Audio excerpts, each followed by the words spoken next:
नमस्कार साथियों, बाल विद्या मंदिर सीनियर सेकेंडरी स्कूल खत्रीपुरा के ई लर्निंग प्लेटफॉर्म पर मैं दिनेश कुमार आपका हार्दिक स्वागत करता हूं। पिछले लेक्चर में अपन ने क्लास 10th के अंदर अपन ने एलईजी को लिया था और उसके अपन ने 2 स्टेंजे किए थे।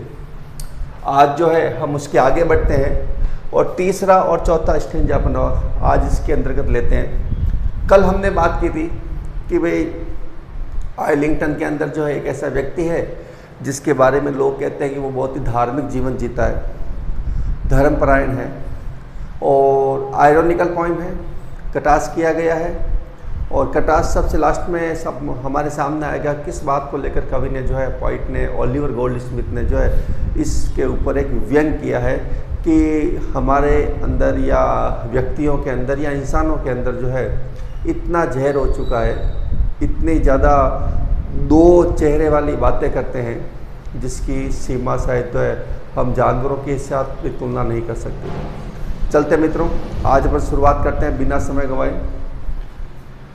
द एलईजी, कल मैंने बताया था आपको एलईजी के बारे में।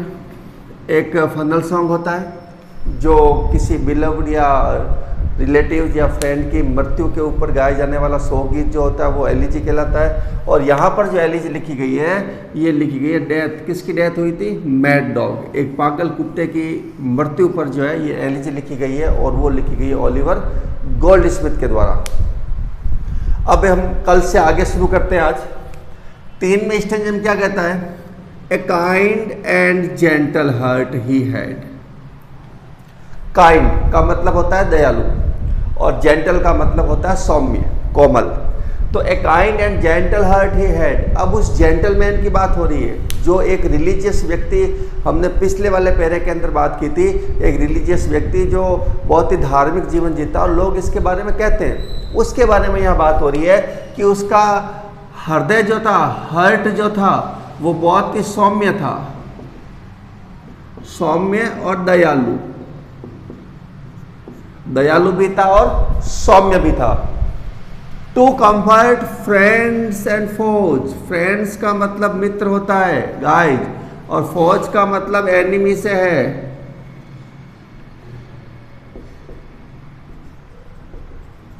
एनिमीज का मतलब होता है शत्रु। तो ध्यान रखना, टू कंफर्ट, कंफर्ट का मतलब आराम देना, मतलब कहने का मतलब ये हुआ कि उसका इतना हृदय सौम्य था, उसका इतना हृदय जो है वो दयालु था कि वो मित्रों के साथ और अपने दुश्मनों के साथ जो है समान व्यवहार करता था, कंफर्ट देता था। जो मित्र हैं उसके साथ भी वही व्यवहार था और जो उसके शत्रु थे, एनिमीज थे, उसके साथ भी जो है उसका वही व्यवहार था। एक समान व्यवहार रखने वाला व्यक्ति, क्योंकि वो अपने हृदय से बहुत ही सौम्य था और बहुत ही दयालु था। ये विशेषता बताई जा रही है उस व्यक्ति की जो रिलीजियस पर्सन है इस पोएम के अंदर। अब देखो आगे की 2 पंक्तियां और आ रही है। ही नेक्ड एवरी डे ही क्लेड। यहाँ पे व्यंग किया गया है थोड़ा सा। ही नेक्ड, नेक्ड का मतलब होता है वस्त्रहीन, जिसके पास कपड़े नहीं होते हैं, वस्त्र नहीं होते, वस्त्रहीन व्यक्ति जो होता है उसको नेक्ड बोलते हैं। ही नेक्ड एवरी डे ही क्लेड। क्लेड का मतलब यहाँ ड्रेस्ड से है। जब कभी भी वो कपड़े पहनता तो वो ये समझता कि उसने वस्त्रहीन को कपड़े दे दिए हैं, वस्त्रहीन को कपड़े पहना दिए हैं। मतलब जब भी वो धार्मिक कर्म काम के लिए, धार्मिक कार्यों के लिए नहा धो के स्नान करके तैयार होता और अपने कपड़ों को पहनता, उस समय वो ये मान लेता कि वो खुद कपड़े नहीं पहन रहा है, वो एक ऐसे जरूरतमंद लोगों को कपड़े पहना रहा है जिनके पास कपड़े नहीं हैं। आगे और वर्णन करेगा। When he put on his clothes, ये चीज इसमें आ गई। पुट ऑन का मतलब और वियर, पहनना, और इसकी सेकंड फॉर्म है when he put on his clothes, कि जब वो खुद अपने कपड़े पहनता था तो वो ये मान लेता था कि उसने जो है गरीबों को या वस्त्रहीनों को कपड़े पहनाए हैं। यहाँ पर पहला आयरन निकल रहा है कि जब वो इतना धार्मिक था कि खुद जब कपड़े पहनता धार्मिक कार्यों के लिए तो वो ये अपने आप में ये समझता था कि उसने दूसरों को, जिनको जरूरत है कपड़ों की, जिनके पास कपड़ों की व्यवस्था नहीं है, कपड़े नहीं है, उनको कपड़े पहनाए जब वो खुद कपड़े पहनता था। तो ये 4 लाइन्स जो है उस व्यक्ति के बारे में शो किया गया है जो यहाँ पर रिलीजियस पर्सन है, एक धर्मपरायण व्यक्ति है और वो जो है धार्मिक कर्म कांड करता है या फिर दयालु है। तो इसके बारे में कहा गया है कि उसका हृदय बहुत ही काइंड है, जेंटल है और वो अपने मित्रों और शत्रुओं के साथ समान व्यवहार करता है। मतलब उसके शत्रु है उनके साथ भी वो वैसा ही व्यवहार करेगा जो व्यवहार वो अपने मित्रों के साथ कर रहा है। उसके बाद में ये 2 लाइन बताई गई है कि जब कभी भी वो खुद कपड़े पहनता था तो वो ये मान लेता था कि उसने नेक्ड पीपल को कपड़े पहनाए हैं, तो कपड़े उसके द्वारा दान दिए गए हैं, पहनाए गए हैं। तो ये अपने आप में एक थोड़ा व्यंग है कि जब खुद कपड़े पहनना और ये मान लेना कि मैंने दूसरों को कपड़े पहनाए। तो ये बात आपको समझ में आ गई होगी यहाँ। अब उसके बाद में स्टेज नंबर 4 जिसके अंदर क्या कह रहा है यहाँ पर, अब एक उसके साथ ही जो मैड डॉग की बात हो रही है उसका यहाँ पे वर्णन आया है। क्या वर्णन है देख लेते हैं। एंड इन दैट टाउन का मतलब यहाँ आइलिंगटन से ध्यान रखना, उसी कस्बे के अंदर, यहाँ बात जो है कस्बे की आइलिंगटन की हो रही है, उसी कस्बे के अंदर ए डॉग वाज फाउंड, एक कुत्ता पाया गया।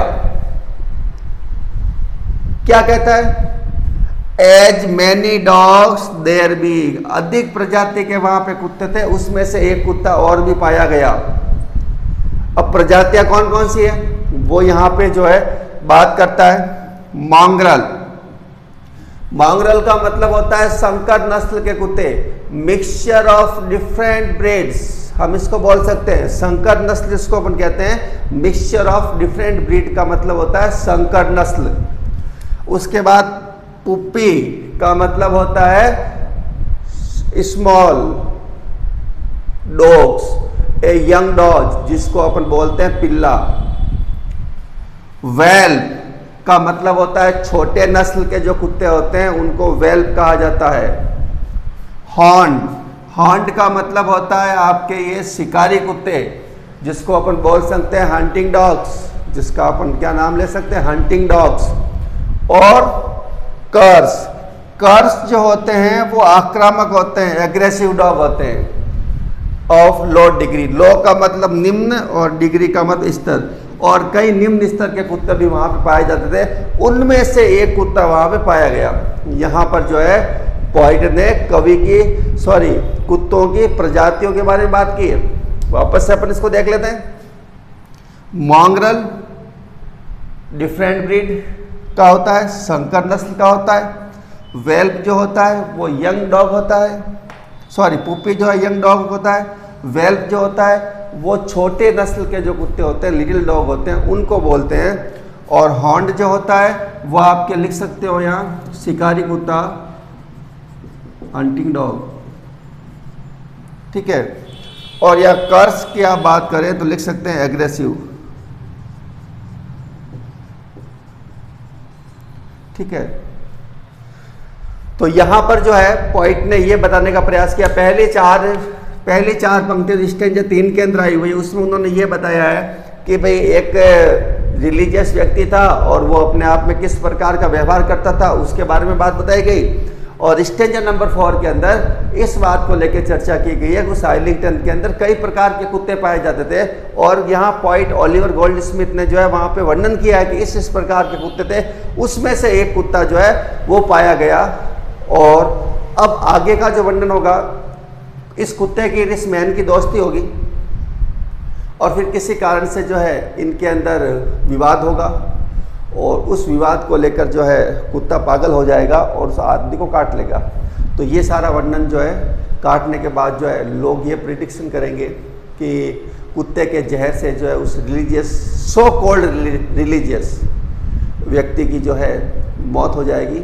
लेकिन होता इसका उल्टा है, आदमी जो होता है सो कॉल्ड रिलीजियस मैन जो होता है वो तो रिकवर हो जाता है, लेकिन उस कुत्ते की क्या हो जाती है, मृत्यु हो जाती है।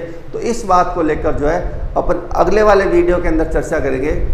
आज के लिए ये 2 स्टेंजा आपके सामने है, क्योंकि 2 से ज़्यादा हो नहीं सकते, बोर्ड फिलअप हो जाता है पूरा। तो अपन इनके बारे में चर्चा, कल अपन ने 2 के बारे में चर्चा की, आज अपन ने 2 के बारे में और चर्चा की। मीनिंग्स के रूप में आप देखो तो लिख सकते हैं आप, कंफर्ट के बारे में रिलैक्सेशन होता है, फौज का एनिमी होता है, नेक्ड का होता है वस्त्रहीन, क्लेड का मतलब पहनाना, पुटॉन का मतलब पहनना। और यहाँ पर ये डॉग्स के बारे में आप लिख लेना।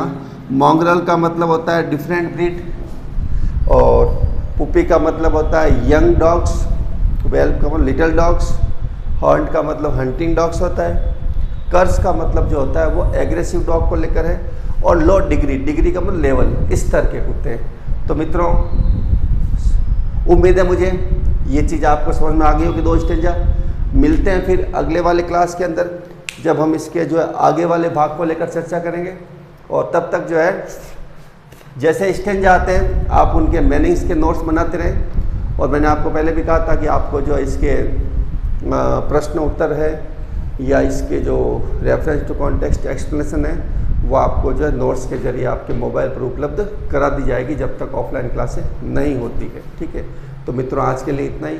मिलते हैं अगली वाले क्लास के अंदर जब हम इसके आगे वाले भाग को लेकर चर्चा करेंगे। तब तक के लिए नमस्कार, धन्यवाद।